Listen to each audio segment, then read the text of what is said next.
ओम ब्रह्मा मुरारे त्रिपुरांध्रकारी भानु शशि भूमि सुतो बुधश्च गुरुश्च शुक्र शनि राहु केतव सर्वे ग्रहा शांतिकरा भवन्तु। नमस्कार, स्वागत है आपका आचार्य वाणी में। मैं आचार्य डॉक्टर विक्रमादित्य आपके साथ हूं। आज एक हम ऐसा विषय लेके आए हैं जिसके संबंध में बहुत सारे लोगों के मन में भ्रांति चल रही है। बहुत सारे पंचांगों में भी जिस प्रकार से ग्रहों की गणना दी गई है कि शनि और सूर्य की युति जो विशेष तौर पर कुंभ राशि में हो गई है और अभी तक शनि अस्त थे और अब शनि हो गए उदय, तो आने वाले 10 दिनों में क्या कुछ हो सकते हैं योग। मेष राशि वालों, आपको समझ लेना चाहिए। देखिए, मेष राशि आपके जो स्वामी है जो राशि के, वो है मंगल। और आप ग्रहों की गणना को अनुसार से देखें कि आपके दोनों ग्रह सूर्य और शनि जो है एकादशवें भाव में बैठे हैं। अभी तक तो शनि अस्त चल रहे थे सूर्य के कारण से, लेकिन पिता पुत्र होने के कारण से आपस में उनकी प्रतिद्वंदिता चलती है। आपस में विपरीत प्रवृत्ति के ग्रह हैं, प्रकृति के जो ग्रह माने जाते हैं, और वो 11वें भाव लाभ के भाव में बैठे हैं। शनि वहां स्वग्रही है और सूर्य ने वहां आकर शनि के साथ जो उपद्रव करने के योग बनाए हैं वो आपको सावधानी के साथ समझ लेना चाहिए।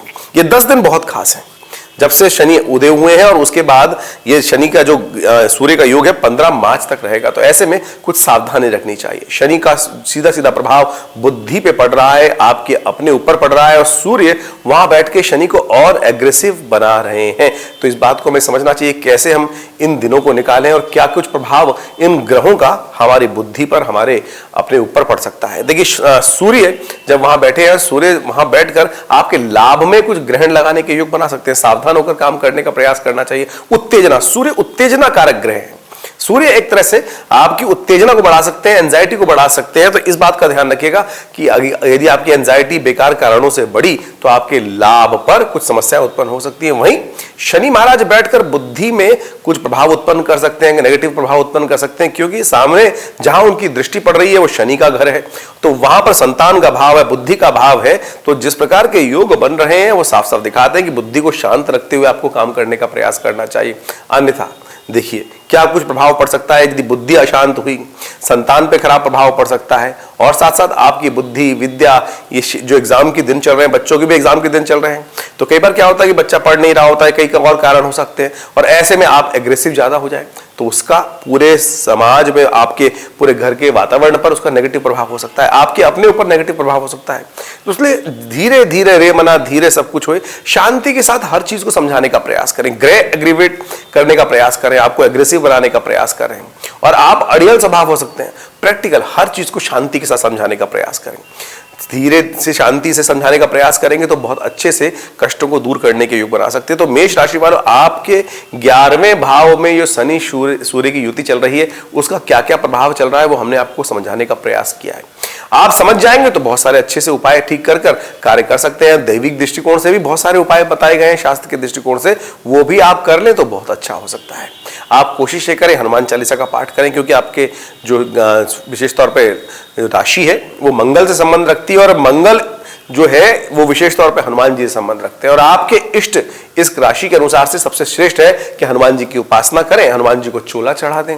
ये बड़ा श्रेष्ठ उपाय है। इसको कर कर आप शनि को भी विशेष तौर पे अपने अनुकूल कर लेंगे, और साथ साथ सूर्य के निमित्त भगवान सूर्य को नित्य प्रति जल दें। जल तांबे के लोटे में थोड़ी सी रूली डालकर, थोड़ा एक पीला पुष्प लेकर, ओम घृणी सूर्यादित्याय नमः इस मंत्र का जप करते हुए यदि नित्य प्रति आप इस अर्घ को देने का प्रयास करेंगे तो हमें विश्वास है कि आप अपने इन दोनों ग्रहों की युति का जो नेगेटिव प्रभाव आपके ऊपर पड़ने वाला है उससे बच सकते हैं। ध्यान रखिएगा, एक छोटी सी गलती भविष्य को बिगाड़ सकती है। तो इस बात को समझते हुए यदि आप कार्य करने का प्रयास करेंगे तो आप अपने बहुत सारी चीजों को ठीक कर सकते हैं। कुछ ऐसे लोग होते हैं कि जो मानना ही नहीं चाहते हैं, तो कोशिश ये करें, समझ लें प्रभाव क्या है। ये मनोमस्तिष्क पर जो ग्रहों की परिवर्तन का, ग्रहों की दृष्टि का प्रभाव पड़ता है, वही हमारे विचारों में भी परिवर्तन लाने का प्रयास करता है।